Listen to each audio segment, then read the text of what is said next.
أعوذ بالله من الشيطان الرجيم. بسم الله الرحمن الرحيم.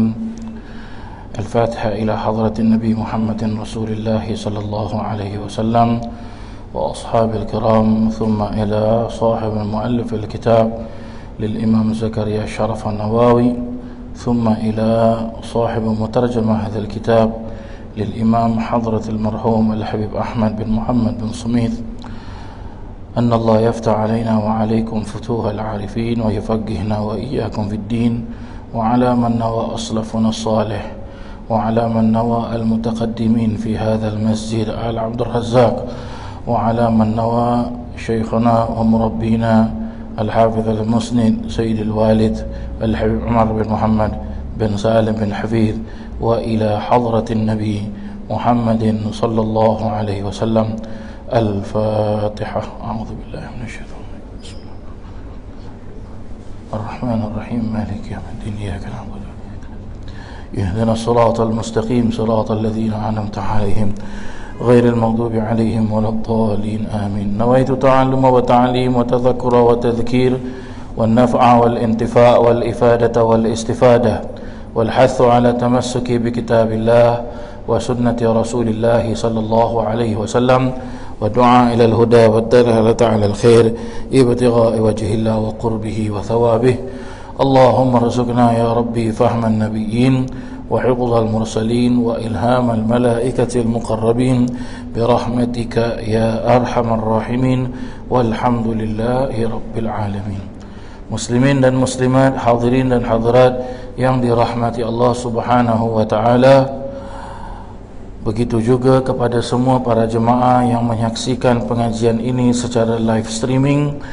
Assalamualaikum warahmatullahi wabarakatuh. Alhamdulillah, bersyukur kita kepada Allah Subhanahu wa taala. Selama ini kita tidak dapat meneruskan pengajian di masjid kerana gara-gara ada wabak penyakit iaitu COVID-19, tetapi pada hari ini alhamdulillah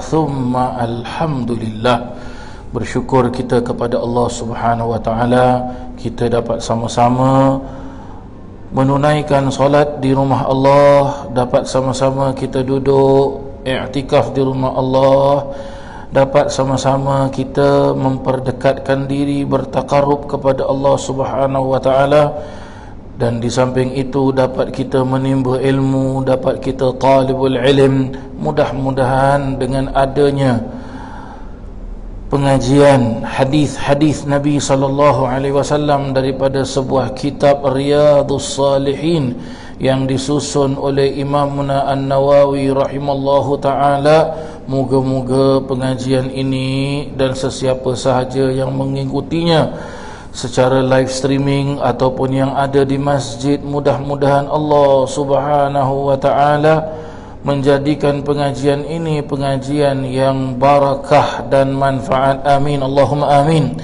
Dan mudah-mudahan Allah Subhanahu wa taala berkatkan semua umat Islam berkatkan semua umat Islam di bulan Rajab dan Sya'ban, dan sampaikan semua umat Islam ke bulan Ramadan, dan mudah-mudahan Allah Subhanahu wa taala angkat penyakit COVID-19 yang sedang melanda dunia ini, dan mudah-mudahan dengan terbukanya sedikit demi sedikit rumah-rumah Allah, mudah-mudahan Allah memberikan kesenangan, memberikan kelapangan, memberikan kemudahan kepada semua umat Islam agar dapat mendatangi rumah-rumah Allah yang selama ini tidak dapat kita meneruskan pengajian. Kita rindu dengan masjid, kita rindu dengan rumah Allah. Mudah-mudahan seperti mana kita niat kita iktikaf di masjid, kita memeriahkan rumah Allah, meraihkan rumah Allah, kelak di yaumil mahsyar kita berkumpul bersama Sayyiduna Muhammad sallallahu alaihi wasallam. Amin Allahumma amin. Hadirin dan hadirat yang dirahmati Allah Subhanahu wa taala, seperti mana yang telah pun kita sama-sama meneruskan pengajian ini secara live streaming, maka saya akan sambung pengajian kita ini. Seingat saya dulu pengajian kita berada di masjid, ya, sudah sangat-sangat jauh sudah, ya. Maka kita sampailah kepada bab yang ke-47 yang telah pun kita mulakan pengajian ini pada minggu yang lalu melalui live streaming, yang mana pengajian itu diadakan di rumah saya sendiri. Maka hari ini kita akan teruskan pengajian tersebut, ya, yang memperjelaskan tentang bab alamatul hubbul bab alamati hubbilillahi ta'ala lil 'abdi wal hath 'ala takhalluqi biha was sa'yi fi tahsiliha. Tanda-tanda, ya, iaitu bab yang memperjelaskan tentang tanda-tanda cinta, kecintaan Allah kepada seseorang hamba dan anjuran untuk berakhlak sedemikian serta berusaha menghasilkannya. Sampailah kita kepada hadis yang pertama dalam bab yang ke-47 ini. Wa an Abi Hurairah radhiyallahu anhu qala Rasulullah sallallahu alaihi wasallam, Inna Allah Ta'ala qal man 'ada li waliyan faqad adhantuhu bil harb wa ma taqarraba ilayya 'abdi bi syai'in ahabba ilayya mimma aftaradtu 'alayhi wa ma yazalu 'abdi yataqarrabu ilayya bin nawafili hatta uhibbah fa idza ahbabtuhu kuntu sam'ahu alladhi yasma'u bih wa basarahu alladhi yubsiru bih ويده الذي يبطش بها ورجله الذي يمشي بها وإن سألني أعطيته ولئن استعاذني لأعيذنه رواه البخاري. معنى آذنته أعلمته بأني محارب له. وقوله تعالى استعاذني روي بالباء وروي بالنون. صدق مصطفى صلى الله عليه وعلى آله وصحبه وسلم. Dari Abu Hurairah radhiyallahu anhu, yang mana Abu Hurairah telah pun kita faham dan kita tahu, ya, sedikit sebanyak berkenaan tentang sejarah ataupun manaqib ataupun riwayat hidup Sayyidina Abu Hurairah radhiyallahu an. Katanya Rasulullah sallallahu alaihi wasallam bersabda, sesungguhnya Allah Subhanahu wa taala berfirman, Innallaha ta'ala qal, sesungguhnya Allah Subhanahu wa taala berfirman.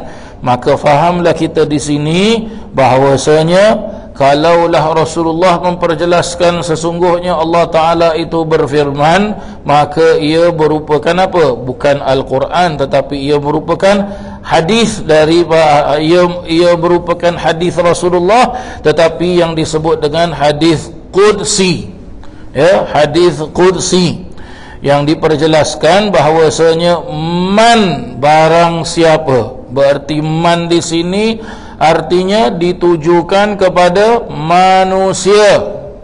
Man barang siapa manusia itu, adzantu, ya, adzantu. Apa arti adzantu? Adzantu itu memusuhi. Ya, minta maaf, man adali katanya, man adali, barang siapa yang memusuhi li aku, ya ini Allah Subhanahu wa taala. Ya, man adali, barang siapa yang memusuhi kekasih aku, orang yang disayangi oleh Allah Ta'ala, orang yang dicintai oleh Allah Subhanahu wa Ta'ala. Allah mensifatkan orang yang Allah Ta'ala cintakan itu dengan apa? Dengan ia memperjelaskan waliyan, ya, barang siapa yang memusuhi kekasih aku. Waliyan artinya kekasih Allah Ta'ala, orang yang dekat dengan Allah Subhanahu wa Ta'ala. Berkata para alim ulama, orang kekasih Allah ini ibaratnya seperti apa? Seperti yang dijelaskan oleh baginda Nabi sallallahu alaihi wasallam, bahawasanya dalam hadis Allah Ta'ala dalam hadis diperjelaskan bahawasanya apabila Allah Subhanahu, ini mafhum dari hadis, ya, pengertian hadis tersebut, apabila Allah Subhanahu wa Ta'ala menyayangi, mencintai hambanya, maka Allah Subhanahu wa Ta'ala akan meletakkan qabulnya. Apa arti qabul? Penerimaannya Allah Subhanahu wa Ta'ala. Penerimaan tu bagaimana para jemaah sekalian? Apa sahaja yang ia lakukan semuanya diterima oleh Allah Ta'ala, tidak akan ditolak oleh Allah Subhanahu wa Ta'ala. Apa sahaja yang ia inginkan semuanya dipermudahkan dan disenangkan oleh Allah Ta'ala, walaupun perkara itu adalah perkara yang susah untuk diamalkan, sangat-sangat susah untuk diamalkan, walaupun perkara tersebut mungkin ganjil di suatu kampung, di suatu negara, tetapi kerana Allah sayang hambanya ini, Allah mudahkan segala-galanya. Allah mudahkan segala-galanya. Dan dalam hadis itu diperjelaskan bagaimana Allah Subhanahu wa Ta'ala mengisytiharkan kepada semua penghuni ahli langit, mengisytiharkan kepada semua penghuni ahli bumi, bahawasanya Allah mencintai hambanya ini, maka cintalah kamu kepada hambanya ini. Allah mencintai berarti apa? Allah meletakkan penerimaannya, Allah meletakkan qabulnya, Allah meletakkan mustajabnya, Allah meletakkan semua apa yang dikehendaki oleh kekasih Allah ini, Allah letakkan semua. Senang cakap, Allah makbulkan semuanya. Dan Allah perintahkan kita juga untuk mencintai kekasihnya ini. Mencintai kekasihnya tu bagaimana? Ikut apa sahaja yang dilaksanakan oleh kekasihnya itu. Kalaulah kekasihnya itu minum dengan tangan kanan, maka ikut minum dengan tangan kanan. Kalaulah kekasihnya itu tidur miring ke kanan, maka kau tidurlah miring ke kanan. Kalau kekasihnya itu berkata begini dan begitu, maka kau ikutlah berkata begini dan begitu. Kerana apa? Apa yang dibuat itu semuanya dilindungi oleh Allah Ta'ala, dikawal oleh Allah Subhanahu wa Ta'ala, maka dia tidak akan salah, maka dia tidak akan susah, maka dia tidak akan sesat. Ini Allah meletakkan qabul, Allah menyayangi seseorang tersebut. Kita ambil satu contoh, tak usah pergi jauh-jauh para jemaah sekalian. Kita ambil satu contoh. Kadang-kala kita lihat ada ulama yang datang ke negara kita, maka kita ramai-ramai pergi ke majlis ulama tersebut, kerana kita tak pernah jumpa ulama ini, ataupun kadang-kadang baru kita dapat jumpa ulama ini. Dengan kita datang ke majlis orang tersebut, ulama tersebut, berarti itulah tandanya yang kita mencintai orang tersebut, kerana Allah mencintai hamba itu, Allah mencintai ulama itu. Kita ambil satu contoh. Pada tahun-tahun yang lama dulu-dulu para jemaah sekalian, negara kita alhamdulillah, Singapura, selalu bertaburan dengan para alim ulama. Kita ambil contoh, ya, senang contoh. Siapa yang tak kenal dengan almarhum Al-Habib Abdullah bin Ahmad Al-Jufri? Siapa yang tak kenal dengan almarhum Syekh Umar bin Abdullah Al-Khatib? Siapa yang tak kenal dengan almarhum Al-Habib Muhammad bin Salim bin Ahmad bin Hasan Al-Attas, pendiri Masjid Ba'alawi? Siapa yang tidak kenal dengan almarhum Al-Habib Hussein Al-Habsyi, imam masjid ini? Siapa yang tak kenal dengan mudir Madrasah Wak Tanjung almarhum Al-Arif Billah Al-Ustaz Muhammad Nur bin Taib? Siapa yang tak kenal dengan seorang ulama besar di negara kita, iaitu almarhum Ustaz Taha Suhaimi? Siapa yang tidak kenal dengan almarhum Ustaz Osman Jantan? Siapa yang tidak kenal dengan para alim ulama ini? Tapi kalau mereka datang ke majlis, mereka pimpin majlis, orang ramai datang. Walaupun orang ini apa, mungkin dia tak pernah duduk satu meja dengan ulama ni, dia tak pernah minum satu gelas dengan ulama ni, tapi ramai datang. Itu membuktikan Allah meletakkan qabul terhadap orang tersebut. Maka walaupun kita susah nak datang, Allah memberikan kesenangan untuk kita datang hadir di majlis mereka. Itu zaman-zaman dahulu. Zaman-zaman sekarang kita lihat para jemaah sekalian, siapa ulama-ulama dari luar negeri yang selalu datang ke negara kita, tapi penuh orang para jemaah sekalian. Salah satu daripadanya adalah apa, yang selalu memimpin majlis di masjid ini, iaitu Maulana Afifuddin Al-Jailani radhiyallahu an, cucunya Sayyidina Syekh Abdul Qadir Al-Jailani, seorang ulama besar. Ya, seorang ulama besar. Kalaulah para jemaah pernah duduk zikir dengan dia seperti mana beliau memperjelaskan, saya terima zikir talqin zikir ini daripada fulan bin fulan bin fulan bin fulan sampailah kepada Sayyidina Syekh Abdul Qadir Al-Jailani, zikirnya itu lain daripada yang lain para jemaah sekalian. Seolah-olah tatkala kita berzikir dengan mereka, berzikir dengan beliau, seolah-olah kita tidak ada di dunia ini, kita ada di alam lain. Siapa yang tak kenal dengan apa? Al-Hafidh Al-Musnid Sayyidil Imam Maulaya Al-Habib Umar, Syekhana, guru kami Al-Habib Umar bin Muhammad bin Salim bin Habib, seorang ulama besar yang sampai sekarang, yang mana apa, kita tunggu-tunggu mereka datang, tetapi apa, tak dapat datang kerana keadaan kita tidak mengizinkan. Dan dibuktikan oleh Allah Subhanahu wa taala betapa besarnya kekasih Allah taala ini. Allah mau muliakan dia, semuanya dipermudahkan oleh Allah Subhanahu wa taala. Pernah beliau datang ke Singapura transit selama 10 jam sahaja. Keluar daripada Singapura hanya datang ke satu majlis saja, iaitu di Masjid Sultan, iaitu majlisnya bermula daripada maghrib hingga ke jam 10 malam, tapi orang sudah sampai ke Masjid Sultan 1 hari sebelumnya. Orang sudah sampai pada waktu zuhur, orang sudah sampai pada waktu asar, sampai berebut-rebut nak masuk ke masjid. Sampai kita bagi-bagikan kitab maulud, kita cetak 10,000 kitab maulud, tak cukup. Orang ambil itu kitab maulud seperti goreng pisang panas. Apa? Nak kitab ke, nak maulud ke, nak apa? Lihat, ini Allah buktikan betapa besarnya Allah Subhanahu wa ta'ala. Allah kalau sudah cinta pada hambanya, walaupun transit 10 jam, walaupun sekejap saja datangnya, tapi itu Masjid Sultan tak cukup.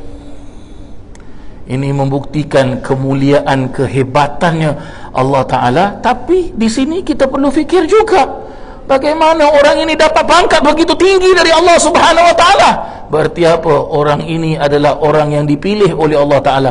Baik, kalau dipilih oleh Allah Ta'ala, ustaz, dia bolehlah, dia cucunya Rasulullah, ya, Maulana Afifuddin daripada Sayyidina Hasan, Habib Umar bin Habib daripada Sayyidina Husain. Tapi di sini perlu untuk kita faham, memang betul cucunya Rasulullah, zuriatnya Rasulullah, ahli baitin Nabi Rasulullah sallallahu alaihi wasallam. Tapi kita perlu ikut contoh siapa? Perlu ikut contoh mereka. Berarti kalau kita ikut contoh mereka, berarti kita mengikuti contoh Rasulullah sallallahu alaihi wasallam.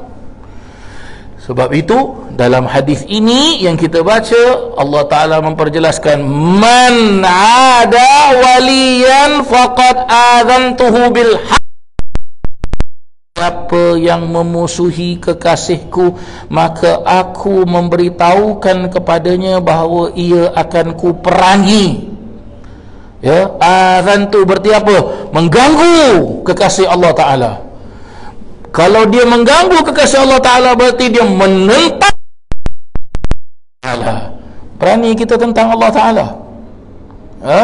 Berani kita tentang Allah Ta'ala. Lihat, Allah kasih contoh kecil, yang mana perkara itu kita tak dapat nampak apakah dia berbentuk, apakah dia lelaki ataupun perempuan, warna apa, tak tahu kita, tapi dia berupa virus. Dan akhirnya meletakkan satu undang-undang, barang siapa yang keluar rumah tidak menggunakan mask, barang siapa yang, ya seperti sekarang saya gunakan face shield, maka boleh disaman.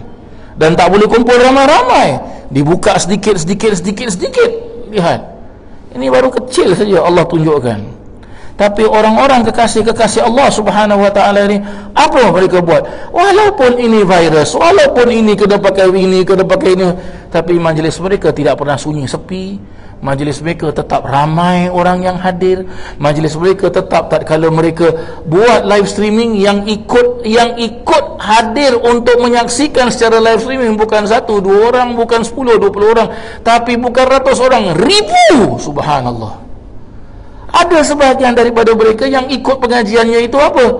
Tak faham apa Maulana cakap ni, apa Habib cakap ni, tak faham. Tapi apa, lihat wajah mereka tenang, mereka berdoa, air mata kita berlinang, we cry with their praise, Allahu Rabbi ya Allah.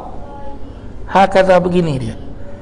Maka kalau orang ini diganggu, Allah sendiri jelaskan apa? Oh, you declare war with me, macam tu lah. Maka jangan pernah cuba ganggu kekasih-kekasih Allah Subhanahu wa taala. Baik itu kekasih masa hidup ataupun sudah mati, jangan pernah cuba. Jangan pernah cuba. Ya?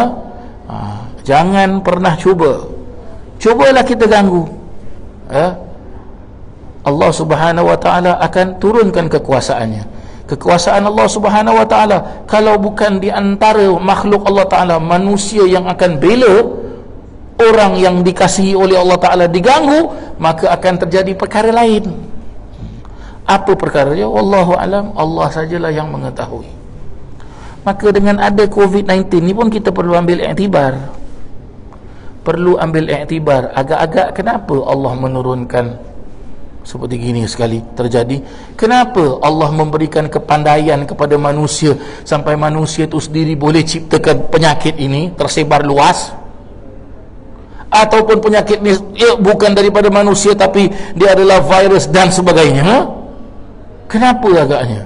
Nak salahkan Allah Ta'ala? Allah sebut di dalam Al-Quran, wa ma ana bizallamin lil abid, dan tidaklah aku menzalimi, dan tidaklah aku berkelakuan menzalimi hamba. Allah tak pernah zalim pada hambanya. Tapi kalau hambanya itu tak bertaat pada Allah Ta'ala, berani sama Allah Subhanahu wa ta'ala, okay, we'll see who will win the war. Jangan pernah-pernah cuba apa? Jangan pernah-pernah cuba menentang Allah Subhanahu wa ta'ala. Jangan pernah-pernah cuba untuk apa? Untuk memancing kemarahan Allah Subhanahu wa ta'ala. Laut sedap, anginnya sedap, mandi laut sedap, piknik sedap, tapi kalau Allah sudah marah, Allah naikkan ombak laut itu setinggi-tingginya, siapa yang berani stop itu ombak laut? Akhirnya terjadi tsunami. Angin sedap, ya, kita perlu kena angin sejuk sedap, tapi siapa yang boleh stop? Kalau Allah perintahkan angin itu berkumpul jadi satu, maka dia akan jadi satu tornado puting beliung. Siapa yang berani stop? Kita berjalan sana sini, ya, lari sana lari sini, ke sana dan ke sini, tanpa kita menghiraukan ini bumi Allah yang kita injak, yang kita pijak. We step di bumi Allah Subhanahu wa ta'ala ini.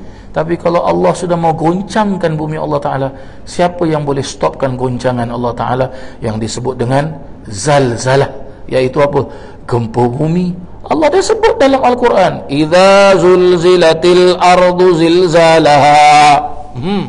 Idza zulzilatil ard, apabila digoncangkan bumi itu. Idza zulzilatil ardu zilzalaha, dengan segoncang-goncangnya. Agak-agak mana nak pergi para jemaah sekalian? Allah hantar satu COVID kecil, habis ekonomi dunia pun jatuh. Ya, orang yang apa? Habis semua. Baik dia orang baik, dia bukan orang baik, baik dia orang beriman, bukan orang beriman, baik dia orang Islam ataupun bukan orang Islam, semua terjejas.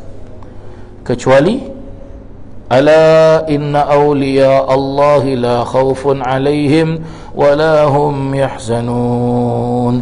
Allah sebut ni dalam Quran.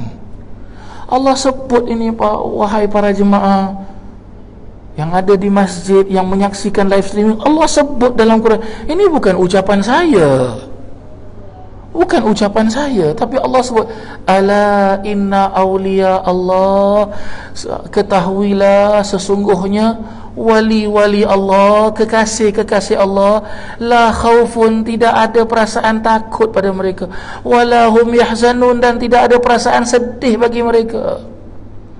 Sampai sebahagian dari para alim ulama memperjelaskan apa? Hadza Covid. Dia bilang, apa ini Covid? Antum takhafuna ala Covid? Takut dengan Covid? Atau takhafuna ala Allah? Ataupun takut sama Allah Ta'ala?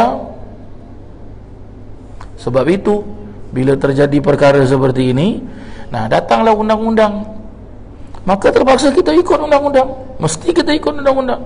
Tak ikut undang-undang salah, tak boleh.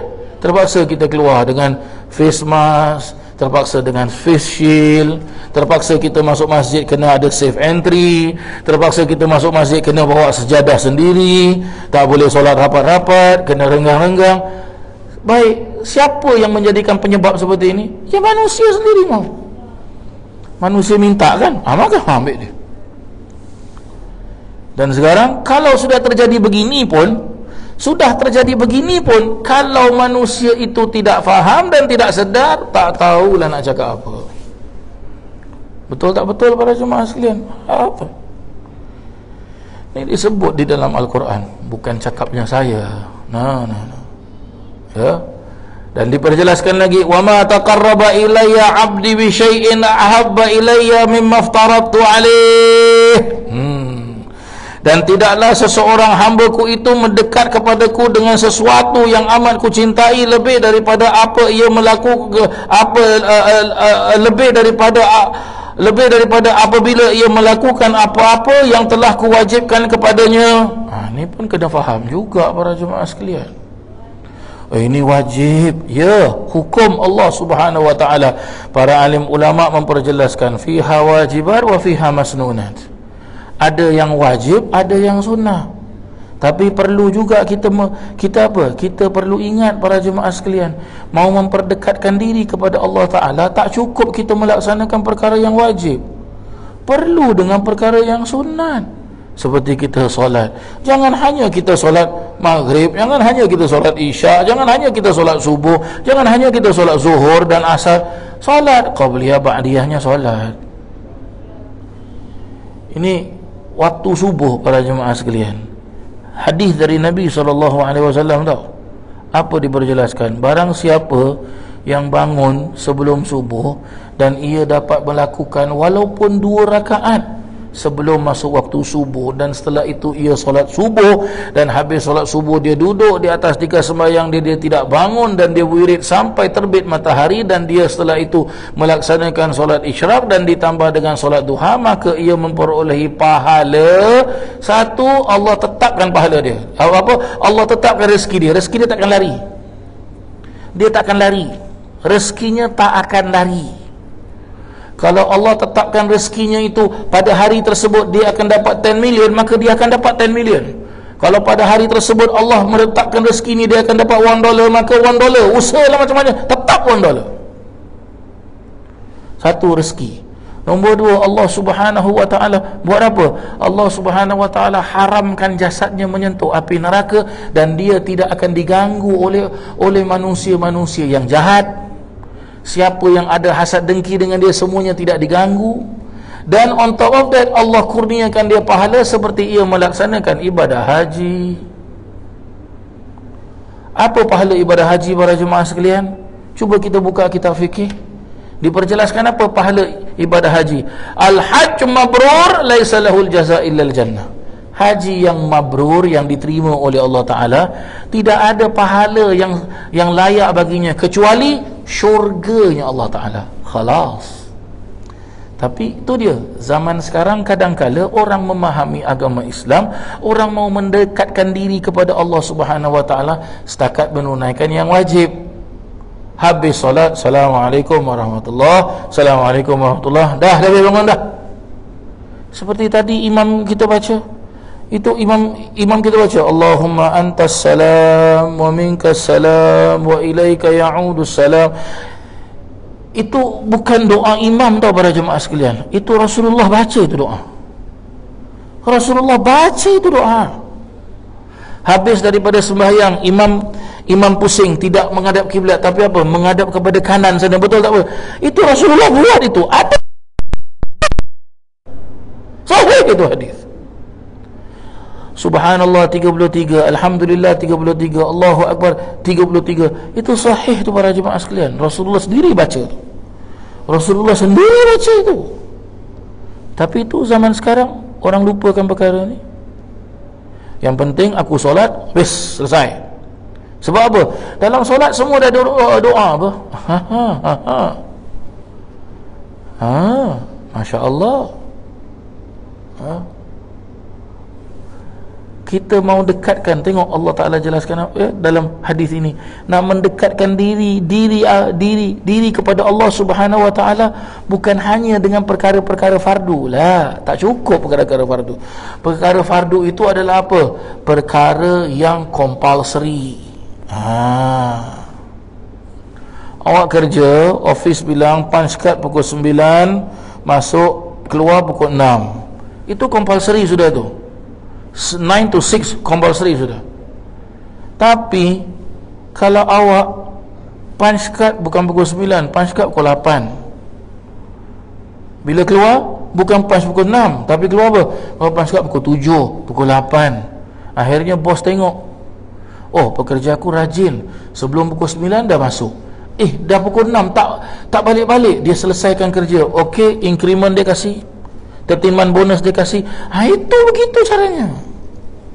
Begitu caranya. Kalau kita solat, ba'diyah qabliyahnya kita buat, maka akan meningkat pahala kita kepada Allah Subhanahu Wa Ta'ala. Keimanan kita akan kukuh. Dan di samping itu, bagaimana? Kita akan dapat rasakan nikmatnya ibadah pada Allah Subhanahu Wa Ta'ala.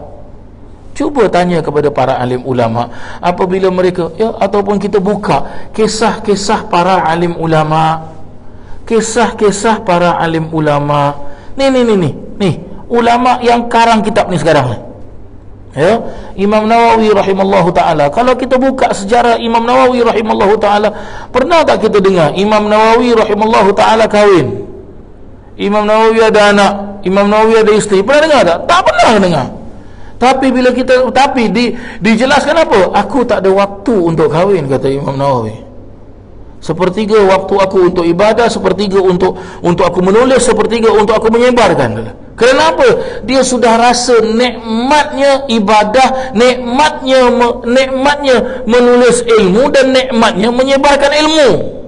Tapi walaupun Imam Nawawi rahimallahu ta'ala tidak kahwin, beliau mempunyai sebuah kitab yang sangat-sangat baik, yang mana kitabnya itu sampai sekarang dijadikan bahan rujukan, bukan hanya untuk pelajar-pelajar, tapi untuk para alim ulama, yang disebut dengan Minhaj Imam Nawawi rahimallahu ta'ala. Terdapat dalam kitabnya, kitab Imam Nawawi Minhaj, kitab Minhaj itu terdapat lebih daripada 70,000 masalah-masalah yang dijawab oleh Imam Nawawi rahimallahu ta'ala. Dan para alim ulama memperjelaskan apa? Barang siapa ada kitab Minhaj Imam Nawawi di rumahnya, berkat rumahnya, rezekinya berkat. Barang siapa mempelajari kitab Imam Nawawi, maka dia orang alim di dunia ini.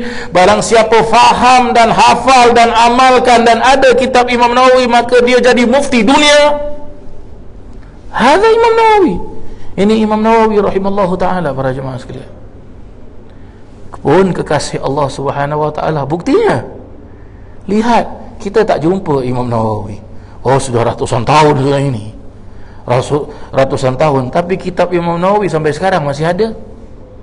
Sampai lebih daripada ratusan ulama, bila ambil ini kitab Riyadhus Shalihin, mereka baca hadisnya, mereka syarahkan sendiri. Sebab apa? Mereka sayang dengan kitab Riyadhus Shalihin. Sebab Allah sayang Imam Nawawi. Kalau Allah sayang Imam Nawawi, berarti apa? Allah terima apa amal ibadahnya Imam Nawawi. Sebab itu sampai sekarang kitab Imam Nawawi tak pernah putus. Walaupun ada orang cuba untuk apa? Untuk mungkin kurangkan, tambahkan dan sebagainya, tetapi tetap muncul asli kitab Imam Nawawi rahimallahu ta'ala. Orang-orang yang cuba untuk merosakkan kitab Imam Nawawi sendiri, apabila mereka baca, mereka sendiri mendapat taufik dan hidayah dari Allah Subhanahu Wa Ta'ala. Hakadha para jemaah yang dirahmati Allah Subhanahu Wa Ta'ala. Para jemaah yang dirahmati Allah Subhanahu Wa Ta'ala, hari ini berapa Rajab? malam 26. Besok malam 27. Ada apa malam 27? Isra' dan Mi'raj Nabi sallallahu alaihi wasallam. Apa kita kena buat? Apa agaknya kita kena buat? Cuba kalau birthday kita buat apa? Mungkin kita panggil family datang rumah, makan-makan, ya. Cuba nak masuk hari raya, apa kita buat? Ya, langsir tukar baru, cuci rumah, mop sana mop sini, cantikkan, buat apa? Buat kuih lah, segala macam. Baik. Ini malam 27, hari apa ini? Malam siapa ini? Untuk siapa ini? Untuk Rasulullah sallallahu alaihi wasallam. Kita dalam solat cakap apa? Asyhadu an la, kita dalam solat cakap apa? At-tahiyatul mubarakatus salawatut thayyibatu lillah. Assalamu alayka ayuhan nabiyyu wa rahmatullahi wa barakatuh. Assalamu alayna wa ala ibadillah salihin. Asyhadu an la ilaha illallah wa asyhadu anna Muhammadar Rasulullah. Sampailah habis. Fil alamin innaka Hamidum Majid. Semua kita tahu ni. Sebab apa? Oh, inilah ustaz bacaan tahiyat awal, bacaan tahiyat akhir. Baik. Agak-agak macam mana sejarahnya tahiyat?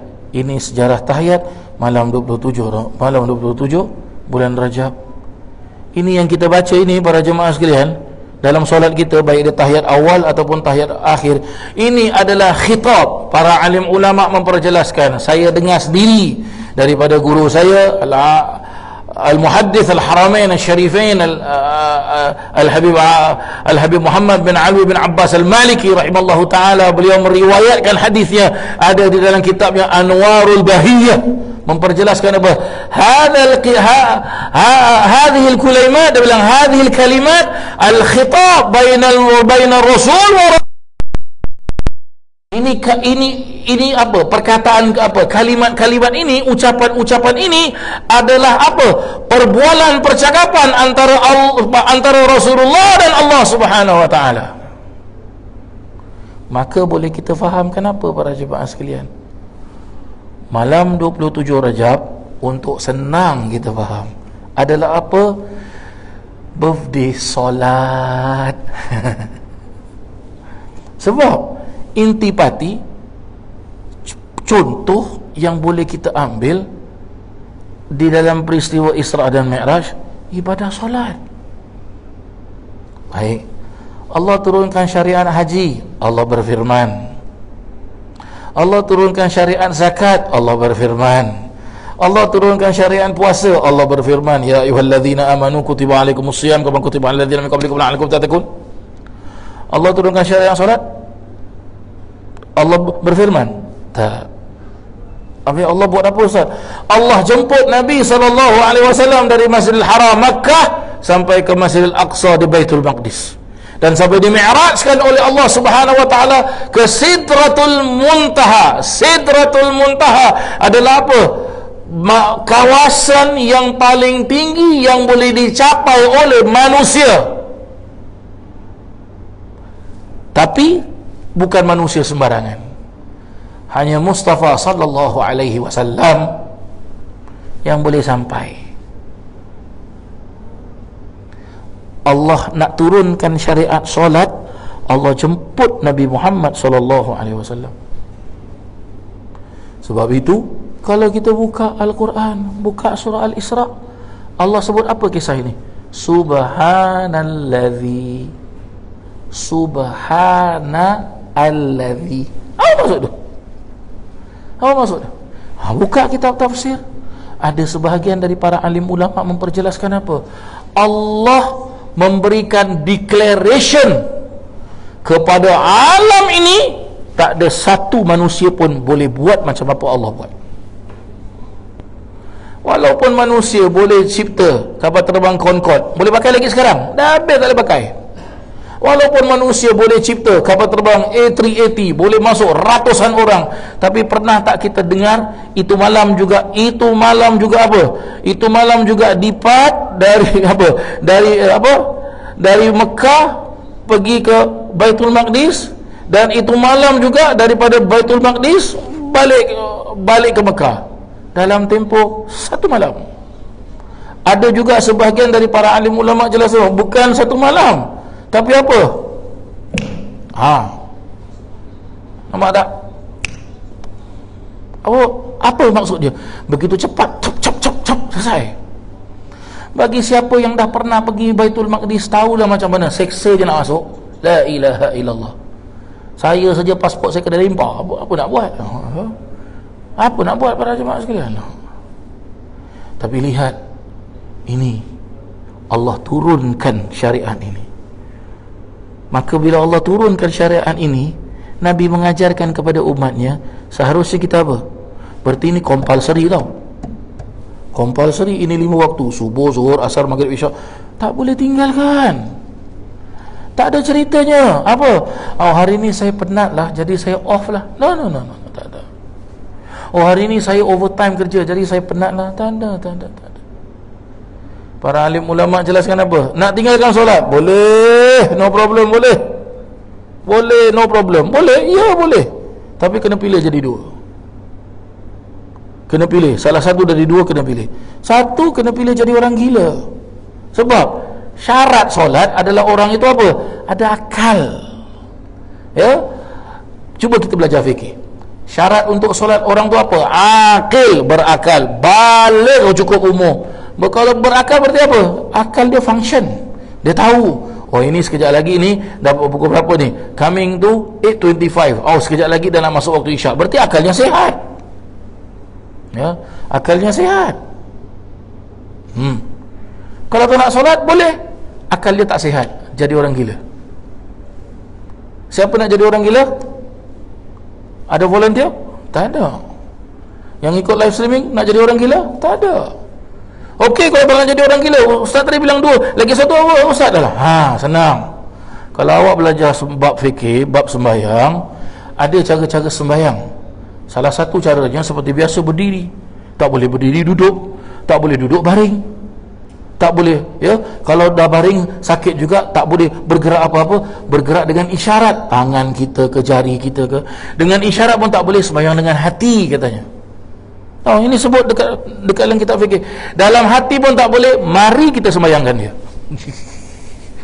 Mati. Tadi akal, gila bukan? Sekarang tak nak juga sembahyang, mesti mati.